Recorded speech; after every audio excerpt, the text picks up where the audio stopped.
Hər halda Lara xanım, bir məqam da var, indi düzdür, biz onu videoda göstərməli və videoda baxa o məqamları da bizə yavaş-yavaş başa salın. Söhbət gedir təbii ki, Formula 7-də xrom GTF, glukoza və s. və axır. Bu məsələlər nədir? Burada xrom təbii ki, mənim beynimin başqa nöqtəyə nəzərdən gəlir, amma hər halda. Buyurun.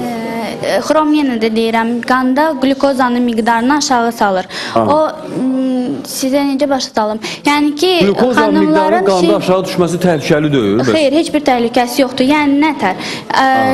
Biz şirniyyata çox həvəsliyik. Şirniyyat çox yeyirik. O Formula 7-də qəbul olunduğu sürəcə şirniyyata həvəs biraz qanda, yəni glukoza normada olduğuna görə şirniyyata həvəs hardan yaranır? Qanda glukoza çatışmamazlığı olur. Yəni glukoza çatışmamazlığı olduqca insan bir o qədər şirniyyat yemək istəyir. Formula 7-də qəbul olunduğu sürəcə, yəni glukoza artıq ehtiyac, tələbat olmadığına görə şirniyyatdan da vazgeçə bilirsən. Ona görə də sağlam arıqlaya bilirsən. Amma o nöqtəyə nəzərdən başa düşdüm. Hər halda sonra karnitin. L-karnitin idmançılarımız daha çox tanıdığı bir komponentdir. Arıqlamağa çox kömək edir. Arıqlamağa kömək eləyir. O sıradan ki, yenə də pi qatı əriyəndən sonra dəri sallanması, dəridə boşluq yaranır. Dəri sallandıqca da insanın görünüşü pozulur.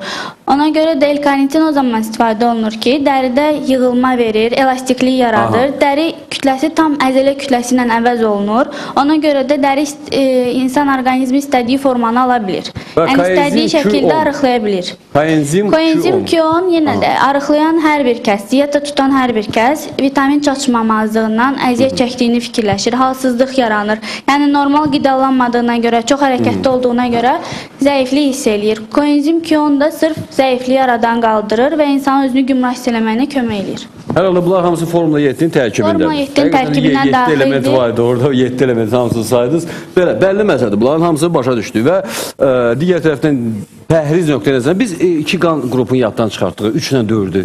Bəli. 3-cü qan qrupundan olan insanlara ümumiyyətlə qırmızı ət daha çox məsləhətdir. Bu qan qrupundan olan insanlara məsləhət görülür, meyvə tərəvəzləri daha çox meyl etsinlər. Ümumiyyətlə, mən onu da qeyd etmək istərdim ki, İlqar müəllim, iş adamlarında xüsusilə qida rejiminin pozulması var ki, səhər yemirlər, günorta yemirlər, axşam gəlib yeyirlər. Bu da piyələnməyə gətirib çıxarır, mədə-bağırsaq xəstəliklərini gətirib çıxarır. Nəyə görə? Çünki qida rejiminin pozulması acılıq hormonu, grelin hormonunun artmasına səbəb olur. Və gəlirsən, bir boşqab əvəzinə 2 boşqab yeyirsən. Əlbəttə ki, bu da ziyandır. Buna görə səhər yeməyinə ümumiyyətlə imtina etmək olmaz. Elə insanlar vardır ki, düzü səhər yeməyi yeyə bilmir. Məsləhət görərdim ki, meyvələrə, meyvə şirələrinə üstünlük versinlər. Meyvə şirəsi, bilirsiniz ki, B qrup vitaminlərlə zəngin olan meyvə şirələri var ki, sinir sisteminin fəaliyyətini normaya salır. Ümumiyyətlə, gün ərzində insanın yüksək əhval-ruhiyyə ilə təmin edir. Günorta yeməyi də mütləq lazımdır və səhər, günorta, axşam yeməkləri eyni vaxtda olsa daha yaxşı olar maddələr mübadiləsinə. 4-cü qrup. 4-cü qrup qan qrupu 2-ci və 3-cü qrup qan qrupundakı olan insanların yəni ki, xarakterini daşıyır. Həmçinin bu qrupdakı insanlar biraz necə deyir, kapriz və bunlara da həmçinin qoyun əti yağlı tikələrə az meyl etməlidirlər, yavan tikələrə üstünlük verilməlidir. Bundan əlavə balıq yeməyidir, toyuq ətidir, üstünlük verilməlidir və balıq yeməyi, ümumiyyətlə balıq məhsulları çox xeyirlidir. Biz bilir ki, balıq yağında aşağı kaloriylə doymamış yağ turşuları vardır, omega 3 vardır ki, bu insan orqanizminə çox xeyirlidir. Həmçinin düzdür, indi fəslimiz o qədər də balığa meylini artırmır, amma yenə də xüsusilə ürək damar xəstəliyi olan insanlara məsləhət görülür. Balıqlar. Bəli. Mən belə başa düşdüm ki, bu 4 qan qrupu arasında ən yaxşısı hələ 1-ci qan qrupu deyəsən. Bəli, bəli. Onun həs sistemi yaxşı işlədiyinə neyəsə yeyə bilər. Piyələnməyə meyillik olmur. Piyələnməyə meyil bilməzdir. Mən bir şey əlavə eləmək istərdim ora. Balıq və toyuq yərkən, əgər arıqlamaq istəyirlərsə, məsləhət görülərdi, bunlar dərisiz şəkildə yesin. Yəni dərisi çıxarılmış. Yəni o arıqlamağa... Bəs toyuğun bir dərisi, bir gerisi məşhur atalar məsəli nə oldu? Yox, dərisiz yeyilməyi daha məsləhətdir. Yəni arıqlamaq istəyən hər bir kəsə məsləhət görülür ki, toyuq, balıq dərisiz yeyilsin. Aydındır. Və bir məsələ mən Mələt xanım sizinlə dəqiqləşdirim. Bəlli məsələdir. Bayaq Kamil müəllim danışdı, hərəkətlər və s. və laxır. Bir də görürsən ki, xanım və yaxud kişi idman elədi, düzəldi, qaydasına düşdü. Hər şey yerində, heç bir güzgü effekti yoxdur, amma təzdən çəkini yığır.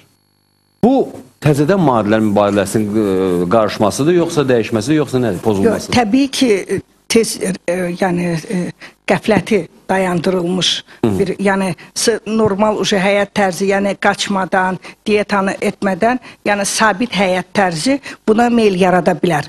Buna görə də ən azından dietanı məsələn pozmasa da, ya idmanı təkrarlamasa da, yenə də özünə nəzarət eləməlidir. Mütləq hər bir arıqlamadan sonra, yəni birdən qəfləti kökəlmə olmasın deyinə, bu insanlar öz rasionlarına ciddi nəzarət eləməlidirlər və həmçinin də qida rejimi ilə bərabər idmanı tədricən dayandırmalıdırlar. Bəlkə ki, ümumiyyətlə dayandırmasınlar idmanı. Əlbəttə dayandırmamaq daha məsləhətdir. Yəni bayaq siz qeyd etdiniz ki, ola bilər ki, indi kimisə işinlə bağlı olsun, nəsə bir hansı məqam olsun, amma ona görə də yəni bunu tədricən dayandırmaq çox az yavaş-yavaş vacibdir.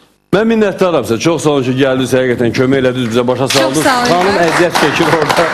Yana bilərsiniz, problem yox, sən onu demək istəyirdim. Çox sağ olun. Hər halda arıqlamanın əsas şərtlərini biz sizə başa saldıq. İndi baxın da, istəyirsiniz təmbəlli edin, təzən kökəlin, istəyirsiniz, amma Kamil müəllimdən sonra dietoloq, ayətənə baxın hər halda əməli. Bəli, amma mən bir şey demək istəyirəm, kök xanım görəndə lazım deyil demək ki, inək boydadır, fil boydadır. Hamımızın nəslində kök xanımlar da var, nənələrimiz də var, xalalarımız da, bibilərimiz də, onlar heç olmasa gözünüzün qarşısına gəlir. Minnətdaram, çox sağ olun və sabahlarım, super bir günümüz var, Rəhim Rəhimli də bizi nədir, məzunlar günüdür.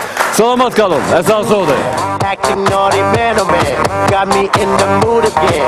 At the party, yeah, I keep it happening. Taking shots, whatever, man. Party like a veteran. Music is my medicine. You won't find me settling. Can't be stopped, I'm stepping in. Keep it going till the end. Yeah, that's right. I'm that one that lights it up. We red hot like fire trucks. Burn that roof, cause that's what's up. Tell that DJ, turn it up.